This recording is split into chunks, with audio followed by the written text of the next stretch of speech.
The news that rocked the media landscape in America today. Russia has released former US Marine Robert Gilman from prison.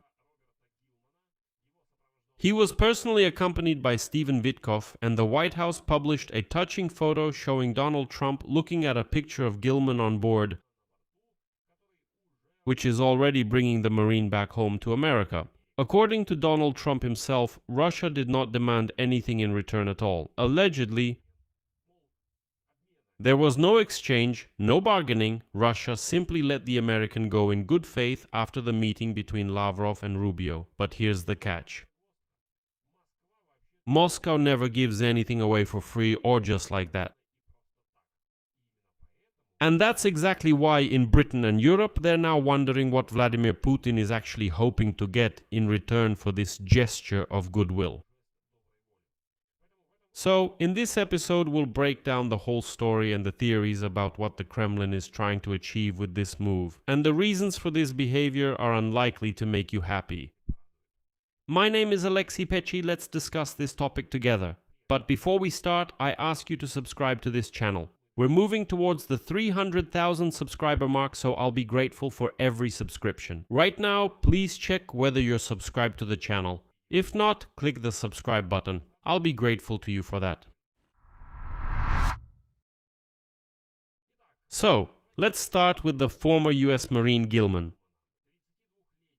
32-year-old former United States Marine Robert Gilman had been in a penal colony in Voronezh since 2022, and he was convicted for allegedly assaulting a Russian police officer. He spent more than 4 years in detention, to be precise. 1,666 days. And in recent months, it became known that his physical and psychological condition had sharply deteriorated. Gilman's relatives claimed that since June he had fallen into a dissociative stupor, could not move on his own, and was being fed through a tube in Pomponi,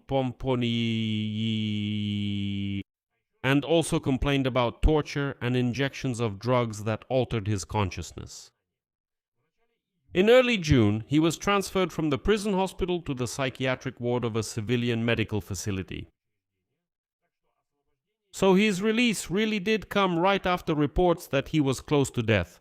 And it looks like the Russians were just in a hurry to hand him over to the Americans, so that he wouldn't die in a Russian prison from alleged torture. According to Reuters, Vladimir Putin pardoned Gilman specifically for humanitarian reasons. And here's the key point that makes the whole story, to put it mildly, strange.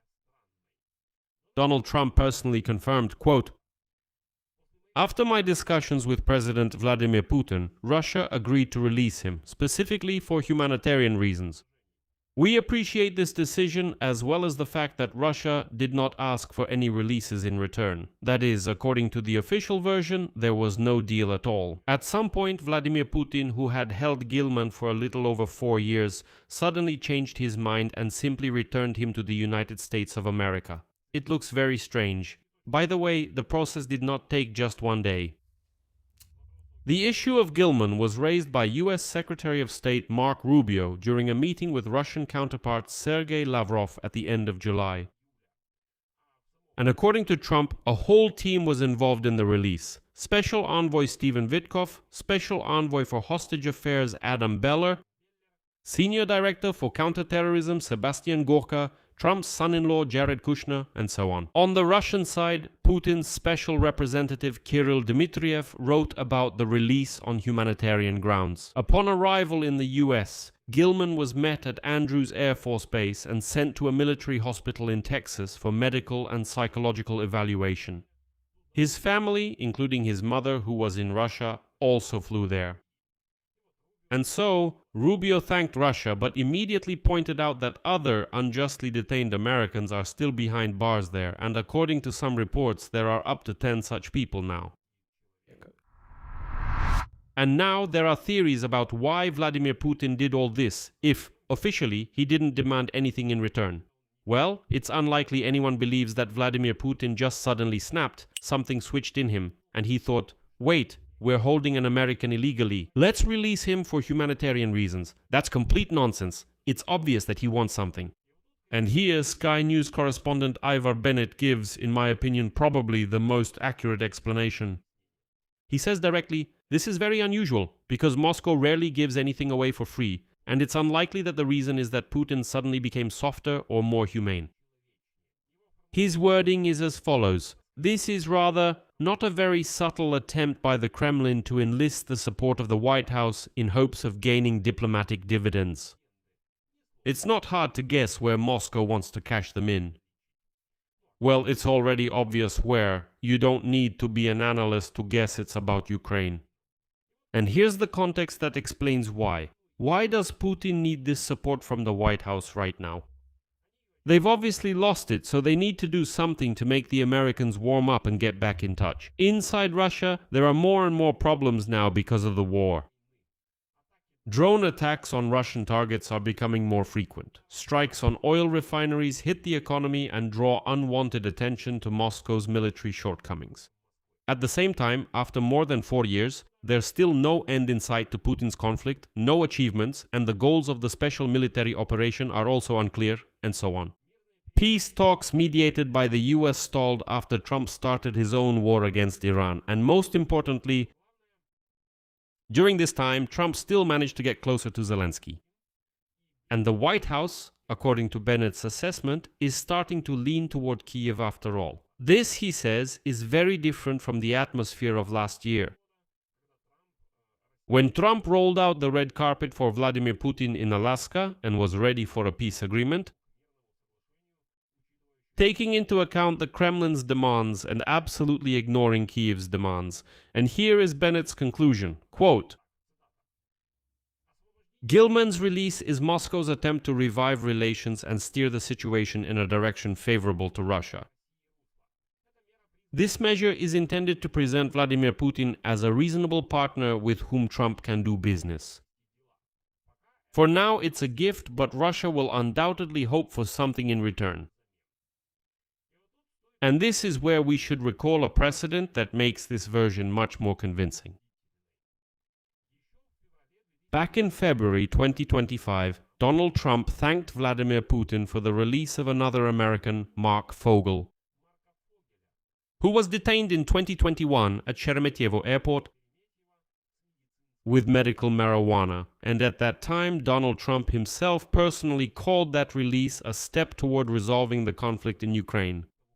You might wonder how these two topics are even connected. He says, great, Vladimir Putin released Fogel, which means he's ready to move toward peace in Ukraine. And after that, there was a meeting between Trump and Zelensky in the Oval Office. The very one where they told him, why aren't you in a suit? Where are your cards? And so on. So, we already have a ready-made precedent where the American president himself publicly linked this Russian humanitarian gesture of releasing Americans specifically to the Ukraine talks, which means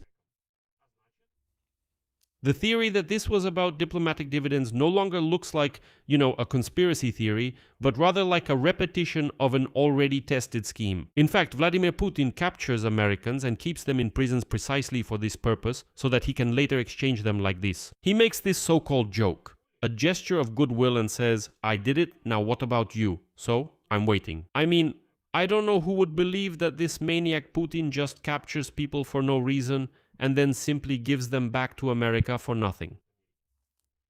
So if you put it all together, then formally, yes, Gilman was released without any conditions, purely because of his serious condition and for humanitarian reasons, as both Trump and the Kremlin insist. But the real context, and importantly, last year's precedent with Fogel, and the current pressure on Russia through strikes on oil refineries, and the stalled negotiations, suggest that this, let's say, free gift is actually an invoice with deferred payment.